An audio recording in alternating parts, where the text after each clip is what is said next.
JT Shaver here with New Layer, and in this video I'm going to show you how to create 3 very simple and unique looks for product and food photography, as well as for video with just one light. There's a lot you can do with a single light paired with some reflectors and some good backdrops, especially if you know how to place it and modify it. While it's important to be able to create product images on a plain white background, in my opinion, the ones that really sell the product are the stylized ones. All of these setups are really useful for lifestyle shots and product listings or for social media where most images get posted. I'm using my Nanlite Forza 200, but you can use something less expensive like the Nanlite Forza 60 or something more expensive if you have that on hand. Let's take a look at the first setup. A pretty traditional way to shoot a product shot is using a big soft light source directly from above. Instead of booming a softbox over the product, I'm going to show you a more simple and less expensive way by using the ceiling as my key light. First, we need to set up the scene, and when it comes to tech products, a lot of times I like to contrast the sleek look of the gear itself and use a grungier background. I'm using 2 duo boards from V-Flat World, and they're semi-rigid and double-sided so you can combine 2 different surfaces to create a lot of different looks. You don't need dedicated boards like these, and you could really use any flat surface like a tabletop or a desk, but these boards really do help you create a lot of different looks quickly. For the key light, I've got my Forza 200 with the stock reflector on it placed behind my scene, and I'm shooting it directly into the ceiling above the product. This works for me because my ceilings are white and they're about 9 feet tall, but if you have really tall ceilings or they're a different color, then you may have to boom a softbox overhead. Whatever you can do to get a big soft light source above your product will work.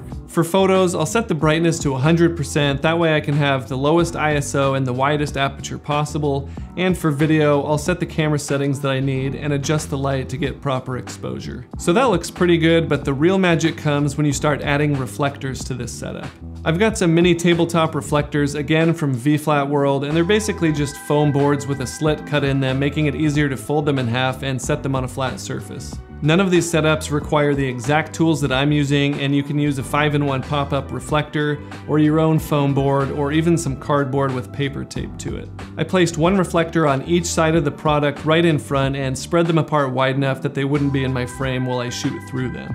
These boards will not only lighten the front of the product by reflecting the light coming from the ceiling back into the product itself, but if you're shooting something reflective, they'll also give you some nice clean reflections. As far as video goes, this setup works really well for a standard pushing in shot. If you want to spice things up a bit, you can put your product on a motorized turntable for a really polished and professional look. If you want to take things further, you could add some RGB pocket lights as rim lights or some haze to the scene. Although, even with just 1 light and some reflectors, this image looks great.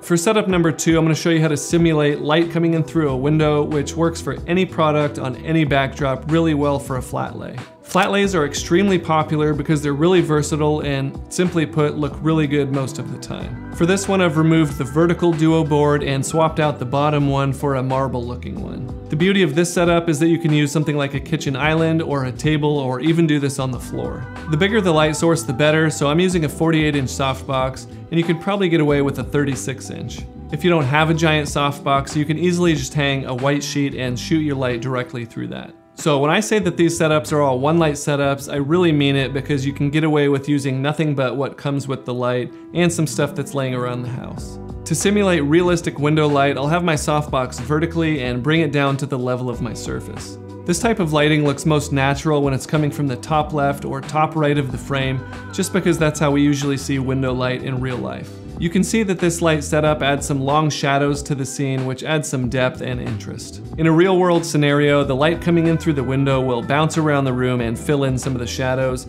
so we're going to add some reflectors completely opposite of the key light. Again, anything white will work, and the purpose of these is just to bring up the shadows so they're not so dark. This setup also looks really good with food, but I'm not an expert in staging, especially with food styling, so I'm using camera gear in this example. If you're using a light colored backdrop, this will give you a nice high key look, but if you want something different, you can swap that out with a dark backdrop and even replace the reflectors with black ones. By using black ones, you'll get negative fill, meaning it will make the shadows actually darker instead of bringing them up.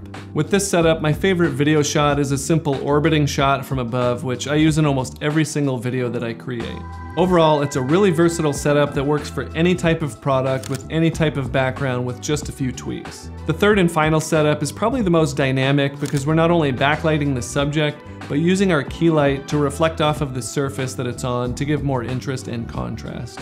For this setup, I'm simply rotating the Forza 200 still with the 48-inch softbox around behind the subject and facing it right back into the camera. I also rotated my tabletop surface 90 degrees to give it some more depth because we're going to be shooting at a little lower angle. Backlighting the subject not only brings out the nice details, but it also has some nice roll-off from the highlights to the shadows.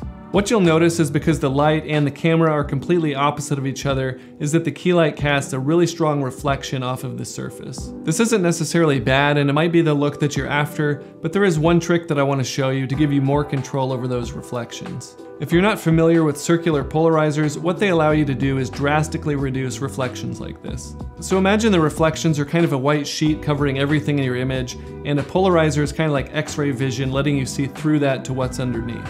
As you rotate the circular polarizer, you can really dial in how much of that reflection you want to show to get the exact look that you're after. I've been using the magnetic filter system from Freewell lately, and it's been really awesome. You thread a thin metal ring onto all of your lenses, and then the filters themselves are magnetic, so you can pop them on and off really quickly and easily. There's a little more to them than that, but this isn't a filter review, so I'll have links in the description if you want to check those out further. For this setup, I'm not adding any reflectors because I want the really dark shadows, but you can add reflectors like we did in the other two setups if you want to bring the shadows up. One way to spice up this shot is to take a pocket light or a tube light and wave it over your subject slowly.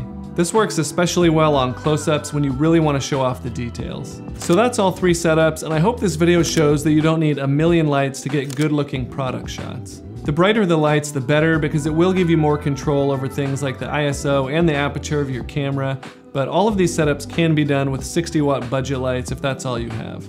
With a little practice, these setups only take 5 or 10 minutes to get completely set up and dialed in. And you can make quick changes to the backgrounds or add other elements like different lights or haze for different looks. Before you go, leave a comment and let me know which setup was your favorite.